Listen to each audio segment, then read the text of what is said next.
Hey guys, what's up? It's Samantha, and today I'm doing something very different for my Plan With Me. I am doing a very white space spread with lots and lots of washi and not doing full boxes in the days for this week or only using a couple of full boxes.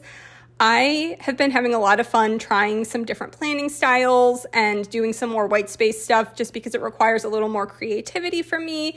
And this was a lot of fun to do. The beginning is a little bit of a hot mess. The sidebar, I didn't know what I was doing. And this is a Simply Gilded subscription box kit, so it doesn't have all of the pieces, parts that I'm used to for a sidebar. I was trying to make it work. I don't know that I love the sidebar, but I had a lot of fun doing the day-by-day parts of this. I think if I used a Simply Gilded kit again, I would raid my sticker scraps or some old multicolor I have from Scribble Prints Co. to do a more sidebar, if that makes sense, and not just these open white holes on the sidebar. I didn't really know what I was doing. I just was trying to make this work. But this was actually a pretty busy week for me. I had a lot going on, so not using the full boxes ended up working pretty well for me because I was able to fit more things in per day.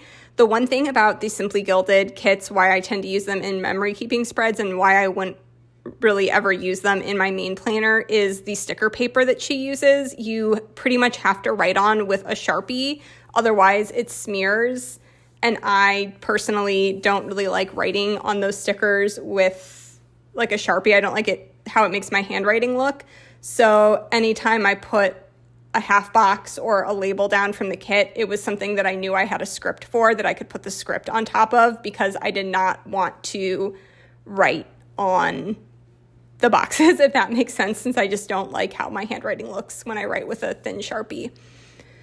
So yeah, this week was pretty busy. I got back on the filming, editing train. I had several videos that I'd already filmed, but I pulled a bunch of stickers for all of the spreads to get myself totally caught up. If you haven't watched my last couple of videos, I have been having some pretty severe computer issues, but I have a temporary fix in place for my computer until we move into our new house and I can get a new desktop. I have a very, very old laptop that is very much on its last legs, but I think I've patched the problem enough that it should hold out for another few months until we are in the house and I can build a PC. So this was sort of the week that I figured out those issues and got myself back on track to just basically batch edit and voice over a ton of videos. I think I did 8 Plan With Me videos between ones that I had already in the can and needed to be edited and then ones that I was filming. So I was insanely busy this week. We also on Saturday went to my brother's house for Joe to meet my nephew who was born. If you watched my video from a couple weeks earlier, I went over to their house to meet my nephew by myself. I took a bunch of food over to them, but Joe was able to come this time because we went on a Saturday, and that was really fun. I also got my hair cut for the first time in a really long time. I chopped off so much of my hair. If you guys have been around following me on Instagram or watching my videos, I have lupus, and I had some pretty severe hair loss during a series of flares over the past few years, and my hair has finally started to grow back, which has been great, but it was leaving my hair looking pretty scraggly because there were so many different lengths going on from where I had regrowth in different stages. So I cut my hair the shortest it's been in a really long time. I kind of have a bob going on, and it's nice because my hair is the closest to one length it's been in many years, and hopefully my hair keeps growing and I don't have any more bald patches for a very long time. That would be wonderful.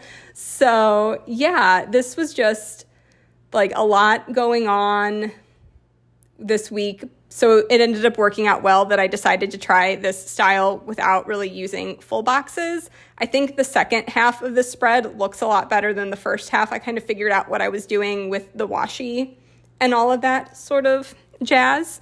But With that being said, I'm going to go ahead and jump into the 3 books I read this week. The first book was actually a finished copy that was gifted to me by the publisher. I won a huge box from the publisher. I believe it's Norton, at a webinar, a librarian webinar I attended last spring, but it was a book that was already on my TBR, so I was really excited that I won it. And it was The Hat Makers by Tamsin Merchant, which is a whimsical middle grade fantasy book about a family of magical hat makers, and the hats that they create can make people like change their feelings, their behavior, kind of alter their personalities a little bit. And it's a really fun, whimsical story. There's also other magical clothing makers who all work for the king. So there's there's a watchmaker, there are shoemakers, boot makers, all different kinds of magical makers. And it was just a really cute, fun middle grade romp. This is definitely younger middle grade. There's some older middle grade that kind of is covering that gap of what used to be YA, but is now considered middle grade. So stuff like Amari and the Night Brothers, where the main characters are 13, 14 years old, kind of those middle school years. This is definitely younger middle grade. I think the main character is 10. Don't quote me on that, but I got the feeling that they're all kind of like right around that age. And it was fun. It was cute. There was a quest. There was friendship. There was hope and love and all of those like lovely middle grade fantasy things that I just made me feel very nostalgic. This is a book I think if I had read it when I was 8, 9, 10, I would have eaten this up. I still really liked it. I gave it like a 3.5 stars. I'm currently reading the second book and I'm liking that one as well. I would definitely recommend to fans of middle grade fantasy, or, you know, if you have children in your life, this is a really cute story if you wanted to read out loud with them or just hand them the book. I thought this was really cute, and the cover is gorgeous. I love the cover of this book so much. That was why I put it on my TBR. It has a really beautiful cover. Then the next book that I read was the BookTok darling, The Atlas Six by Olivie Blake. I actually had an advanced copy of this. It was independently published, and then Tor picked it up. So I got an advanced copy from Tor, and I liked this, but I did not love it the way everyone else seems to be loving it. This is a book that follows 6 of the most powerful magic users in the world. They are invited to join this secret society of magicians, or whatever the term they use for magic users in universes. I can't even remember at this point. It's a very character-driven story and not a lot happens. There's not a whole lot of plot. And I did struggle with the writing style. It's a very overwritten book. There's a lot of purple prose, and I actually think the best way for me to put it is this is the first book I've ever read where I wish there was a little less showing and a little more telling. Like, I didn't always need 3 very overwritten paragraphs to show me something that could have been told to me in 1 or 2 sentences. And obviously sometimes it's important to just like show something about someone, but nothing was ever told to you. You would just get these very verbose paragraphs that would go on and on and on, and you kind of had to read between the lines to get anything out of this book, which I personally found to be a little mentally exhausting. I struggled to read more than a couple chapters at a time. I was reading this book for literally months. I would pick it up and read a chapter or 2 before my eyes would start to cross. But there were some of the point of view characters I really, really liked. And those were the reason that they were the reason I pushed through the book, because there were other point of view characters that I just thought were pretty bland, and they felt sort of like husks of characters, which is weird in a character-driven story. Even if you don't like all the characters, there's usually pretty strong characterization. And there were 2 major point of view characters that I could not for the life of me keep straight, which is weird. And I just, like, there was a pretty big difference to me between how, like, half of the characters were written versus the other half. Like, half felt very, very much like real people, and the other half felt sort of like, I need to be here for the plot to make sense. So, like, I'm here, but I might as well be wallpaper. And I don't know. I know other people really like some of the characters that I found to be bland or lacking. So, again, could totally just be me. But yeah, this book was, like, I liked it. It wasn't a bad book. I didn't dislike it, but there were definitely things that made me roll my eyes about it. But it's also the kind of book that I understand why it has the love and the readership it has. It's not something that I would broadly recommend to everyone. It's something that if I know someone is really into super character-driven books with no plot, then, like, that's the kind of reader I would recommend this to. And there are a lot of people who, like, really, really love those kinds of books. I can be hit or miss with them. So, you know, that's just my opinion on the Atlas 6. Obviously, so many people really, really, really love this book. I just was more middle of the road on it. I will say the end finally picked up. Pretty much all of the plot happens in the last 15 to 20% of the book. There's not really any plot at all up until that point, and it's just sort of aimless wandering, which, again, depending on the book or where we are aimlessly wandering, I can either really like or not like that much. I did think the ending was pretty explosive, and I will definitely be picking up the second book because I'm curious to see what happens next. And the last book that I read, I'm not going to go into too much detail on, and it was The Duke and I by Julia Quinn, which is the first Bridgerton book. My mom really loves these books, so I told her I would pick up the first one. Regency romance very rarely works for me. It's just never been my thing. I understand why so many people love it, but it's just historical romance as a whole generally doesn't work for me. And I actually was surprised at the beginning. I liked this quite a bit. I found the writing to be very humorous, like way more humorous than I was expecting it to be. And I was liking it, but there are some things that are problematic that happen in the book that I felt like weren't addressed very well. I would basically describe the two main characters.